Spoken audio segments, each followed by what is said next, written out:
Porque assim, eu não sei se vocês têm a mesma percepção que eu tenho, mas essa geração, o Endrick, o Ryan, o Estevão, né, que não está na Copa por causa de lesão, é uma geração que chega à seleção brasileira sem a sombra do Neymar.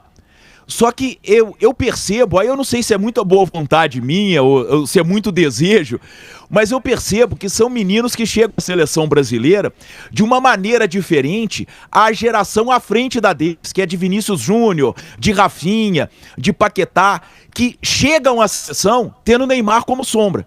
Então, eu não consigo ver o Vinícius Júnior na seleção, o mesmo do Real Madrid. O Rafinha, em alguns momentos do Barcelona, já foi o melhor jogador do mundo. Ele não ganhou o título, mas em determinados momentos de temporadas recentes, ele era o melhor jogador do mundo. Não consegue desenvolver na seleção, o próprio Paquetá. Só que esses surgiram com o Neymar como a grande estrela da seleção. E não estou colocando a culpa no Neymar, não. Eu acho que ele é tão grande, né?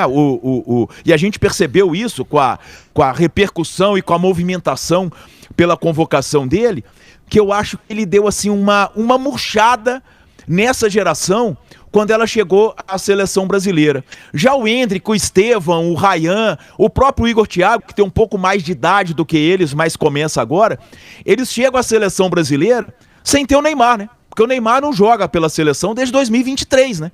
Então, quer dizer, são meninos que chegaram numa seleção brasileira mais ou menos homogênea, né? Não existia a super estrela. Então eu acho que também tem uma espécie de um pouco de choque de gerações, sabe?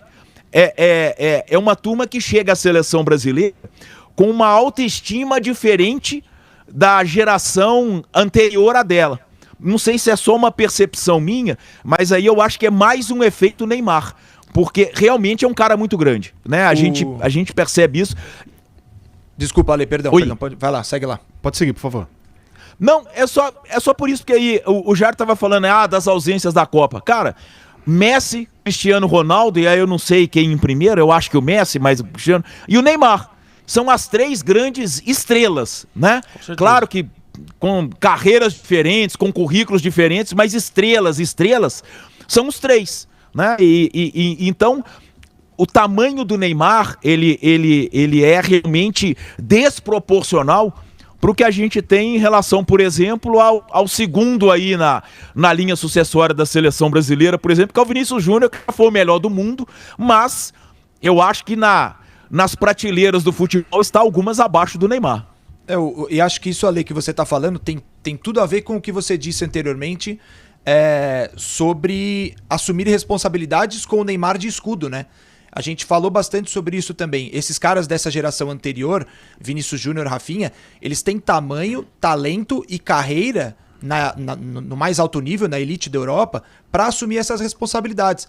E engraçado que foram justamente esses caras que foram mais vocais sobre a possibilidade de retorno do Neymar. Por quê? Porque o Neymar tira muita responsabilidade deles, né? Então, acho que tem tudo a ver com o que o Ale falava da questão de personalidade. O Neymar é bom pra eles porque, primeiro, que é um bom companheiro, né? Um cara que eles gostam de ter no ambiente, faz bem ao ambiente pra eles. Eles têm o cara como ídolo, mas também é o cara que tira deles responsabilidades. O que eu não acho que é necessariamente positivo.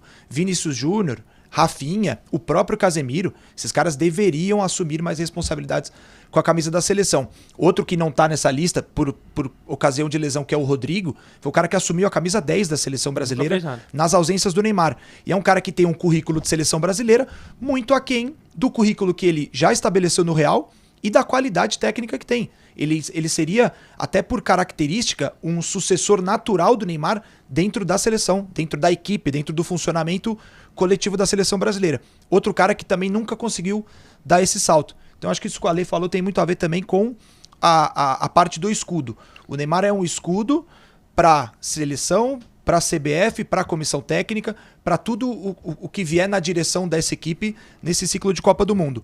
Mas ele também é um escudo para os atletas e eu não sei se isso é necessariamente positivo, porque esses caras precisam assumir responsabilidades. Eles são jogadores de elite, né? Não dá para se esconder, não dá para evitar que a responsabilidade seja colocada sobre os ombros desses caras. A principal diferença, assim, para mim, que eu vejo é que essa nova geração, o Endrick, o Estevão, o Ryan não tem um medo do fracasso que Rafinha e Vinícius Júnior têm na seleção e com o próprio Rodrigo. Não tem um medo de fracasso. O Estevão chegou, parecia que jogava na seleção 15 anos. Uma certa cara Entrou, de pau, marcou né? gol, assumiu a responsabilidade, foi o principal nome da era Ancelotti. O Estevão. Então ele não tem um medo ali de jogar. O Rafinha, você vê que ele vai totalmente travado na seleção. O Vini, você vê algumas jogadas que ele faz no Real Madrid, você fala, imagina se ele fizesse isso na seleção. Na seleção ele não acerta um passe de 5 metros. E isso acaba influenciando muito no jogo do Brasil. Porque, querendo ou não, o Rafinha e o Vini são 2 dos melhores do mundo hoje em dia. E no Brasil, que você vê a escalação ali no papel, você fala, o time é muito bom. Mas quando você vê em campo é totalmente diferente. Eu acho que esse medo do fracasso, teve a Copa do Mundo de 2022 que não foi boa, tanto do Vini, do Rafinha também não foi boa, do Rodrigo também não foi boa. Então, assim, tenho medo de fracassar de novo nessa Copa e acaba travando muito o futebol deles. Cara,